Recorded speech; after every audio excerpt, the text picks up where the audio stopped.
asalaamaaleykum sunu mbokku internet yu TMS TV ñoo ngi leen di nuyu bu baax di leen ziar di leen baalu ak di leen baal ak di leen jaajëfal saa su ne ci kóolute gi ngeen am ci seen bi nga xamante ne moo feeñal li nëbb di la TMS TV gannaaw bi ñu nuyoo techniciens yi nga xamante ne ñoom lañu àndal ci liggéey bi ñu ngi jox jël wàccuwaay di ko jox ki nga xamante ne mooy borom kër gi di Thierno Moulé Sow di ko jox wàccuwaayam di ko jaajëfal ci jumtukaay yi nga xamante ne jox nañu ko ba ñu mën a àddu nit ñi di ñu dégg di ko jaajëfal rek tey nag ñëwati leen ci seen émission bi nga xamante ne mooy petit matin nag saa su ne dinañ leen indil thème société wala ñu indil leen thème actualité weetuma ci plateau bi saa su ne dinaa ci ànd ak kenn ci borom kër gi tey ma ànd ak ki nga xamante ne mooy doyen Moustapha Fall ma jox ko rek mu nuyoo après ñu jàll ci li nga xamante ne mooy thème bi Moustapha maa ngi lay nuyu bu baax. maa ngi lay ziar Mati di nuyu suñu mbokku internet yi suñu mbokku téléspectateurs yu TMS TV.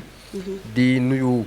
di jiital ci nuyoo bi nag le khalife général des Guinée di Alaaji Thierno Moulé Sow di le roi des rois le khalife des khalifes di le maréchal di le roi médecine traditionnelle international the king of the king moom mi nga xam ni moo ñu jox opportunité pour ñu mën a toog fii di wax ak askan bi ñu ngi koy sant di ko jaajëfal bu baax a baax di ko ñaanal gudd fan ak wér-gu-yaram di ko ñaanal également madame Sow di ko ñaanal Prince Moulé di ko ñaanal aussi suñu yaay ju baax ju sell ji di soxna Ajaratu Mariama Camara Mati ñu ngi lay jaajëfal bu baax a baax yow it ci émission petit matin.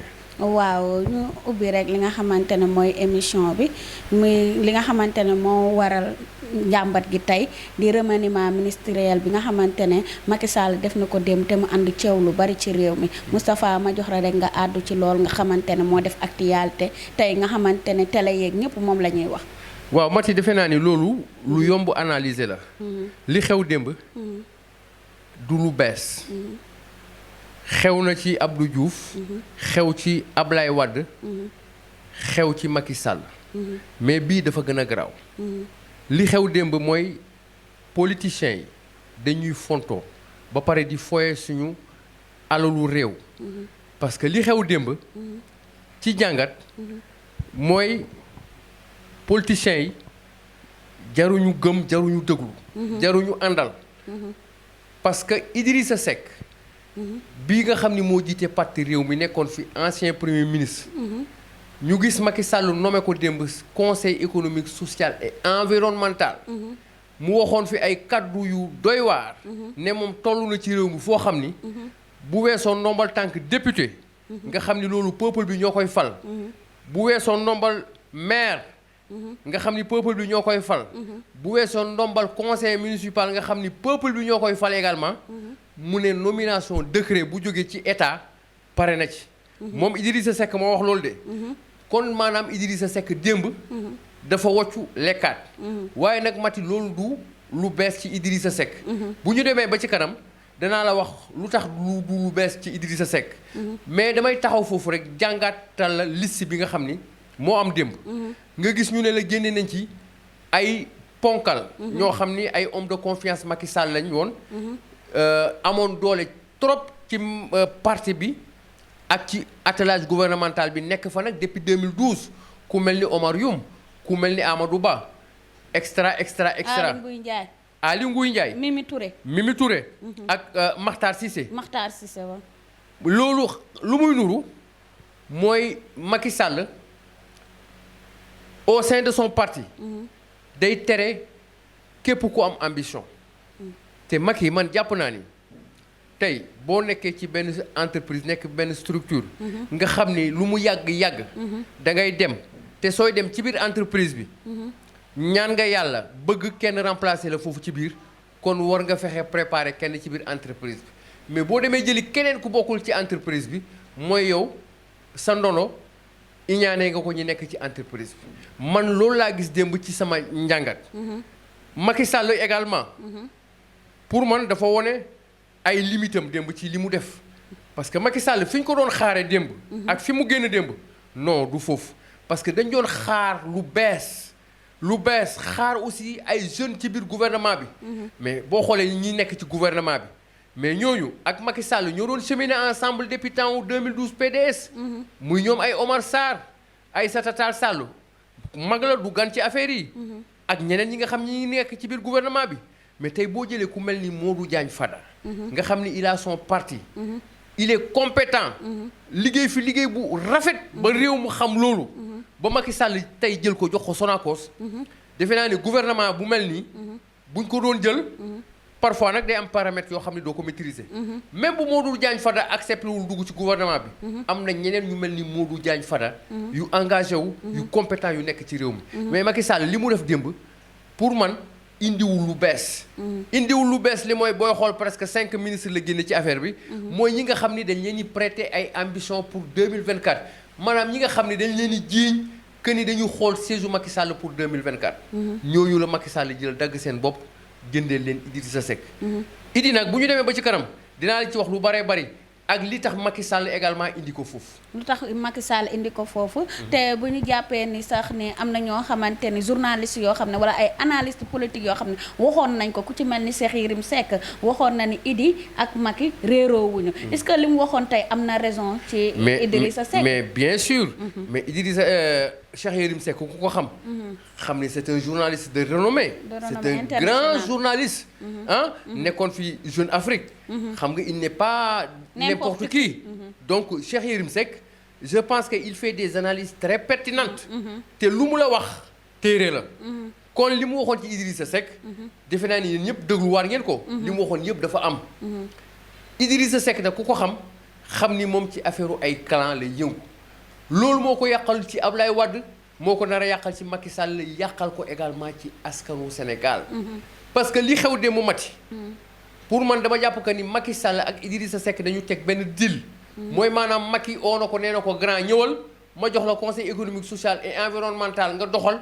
bu ñu demee ba 2024 man ma retiré wu comme mënatuma am candidat 3e mandat ma ngemb la jox la appareil d'état bi nga campagne pour gagner mais ça ne va pas se passer comme ça de puisque peuple bi ñooy déterminer. peuple bi également ñooy décider. te tey am na ñoo xam ni ñi ngi fii ci réew mi. mati ñu jar a bàyyi xel lañ. boo jëlee xoolee ku mel ni Ousmane Sonko tey. nga xam ni li ñuy wax ci tubaab il a le vent en poupe. Ousmane Sonko il est dangereux. lu ko waral parce que il est au service des populations heure bu jafe-jafe amee c'est Ousmane Sonko que tu vois devant la scène. devant la scène devant le petit écran en train de défendre la population sénégalaise. Contrairement à Idrissa Seck ki nga xam ne li ñuy wax ci tubaab avec son silence assourdissant il ne parle jamais lui il garde toujours son silence.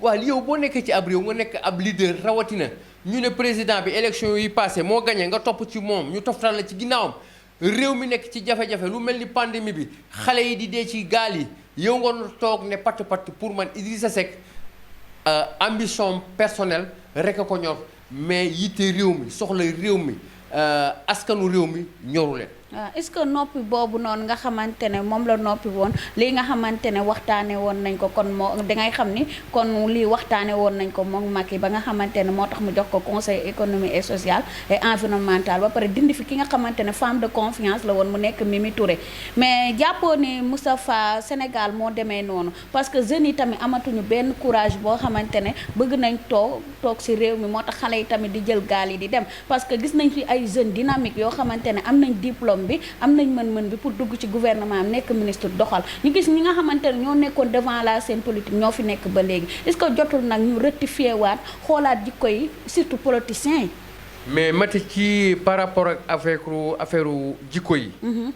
gis nga Idrissa Seck. boo dégloo déclaration am démb pourtant. bu ngeen amee seetlu dëgg-dëgg. pourtant mi ngi wax ci déclaration bi mu organisé point de presse bi muy jàkkaarloog taskatu xibaar yi. mais nee na presque depuis 17 mois xaw ma 15 mois mi ngi jokkoo ak Macky Sall. kon ñoom ñaar lii lu ñu yàggalal la di ko togg. ba mu ñëw waaw lu ñu nasoon la.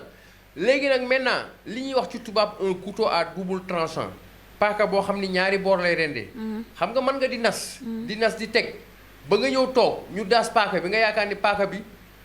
fële lay rendi alors ñu wëlbatiku paaka bi ci sa baat paaka bi rendi la damay ragal loolu mooy daal Idrissa Seck te boo xoolee démb ak tey ci réseaux sociaux yi ak réaction population bu Sénégal à travers les médias nga xam ni Idi tey il est très mal en point il est mal en point même coalition bi nga xam ni am na ñu mu àndaloon tey def nañ ay sorties ne ñoom daal dañuy dem ber seen yëfu bopp te bu boobaa defe naa ni Idrissa Seck rek mooy subir les conséquences. waaw Idrissa Seck rek mooy subir ay seen conséquences yi nga xamante ne moom moo am Moustapha mu doon loo xamante ne tamit nemmeeku nañ ko ci gouvernement bu bees bi muy nombre de ministres yi dafa yokku est-ce que Sénégal toll na foo xamante ne dañoo soxla ay ministres yu bari wala dañoo soxla nit ñi nga xamante ne ñoo compétence lañ soxla.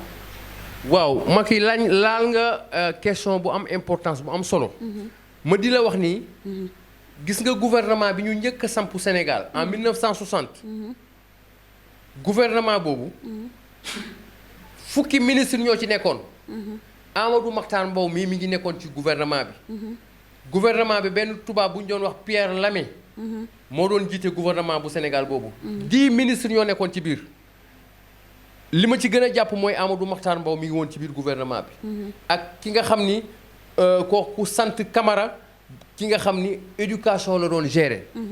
mais ça veut dire que 1960 ak à nos jours mais lu bare bari changé na ci diggante bi lu bare dafa changé ci diggante bi li lay woon ni nag politiciens yi autorités yi du ñu xalaat mooy li nga wax léegi li nga wax léegi dafa am solo am importance ba nga xam ni amul sens di jël gouvernement boo xam ni 38 ministres ñoo ci nekkoon léegi on se retrouve avec 37 ministres.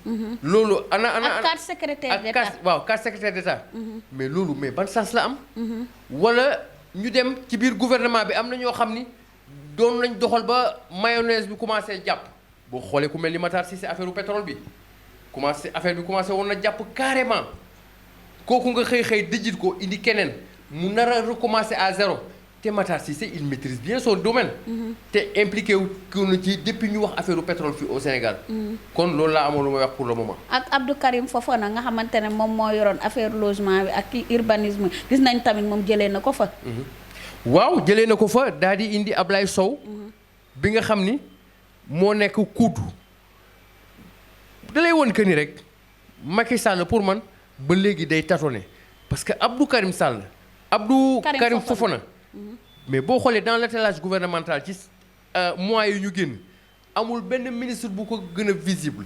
amul benn ministre bu ko ëpp looy poser ay jalons. c'est un jeune il fait un excellent travail. Et il est ambitieux. mais man daal xawma c'est quoi le problème man loolu laa mënul xam. loolu daal moo ma jaaxal Mati. waaw Moustapha est-ce que jotul tamit ñuy jël nit ñi di leen teg ci compétence yi nga xamante ne moom lañ mën bàyyi politicienne bi nga xamante ne moom lañ nekkee fii Sénégal. mais loolu dëgg la je pense que loolu sax. dafa am solo loolu moo mën a tax réew mi dem ca kanam jël ñi nga xam ni dañu am compétence mais malheureusement fii affaire u séddoo la affaire u pàccoo la. noonu la ñu politiquer en Afrique noonu la ñu politiquer au Sénégal ku falu rek jël say mbokk jël say xarit dugal leen ci gouvernement bi nga xam ni xooluñ compétence xooluñu dara te je pense que li nga wax dafa am solo. ñu fexe mettre les hommes à la place qu'il faut. suñu ko defulee toujours liggéey bi du am satisfaction. te defe naa ni ab liggéey bu sooxee rawatina ab gouvernement. defe naa ni loolu day répercuté wu ci population.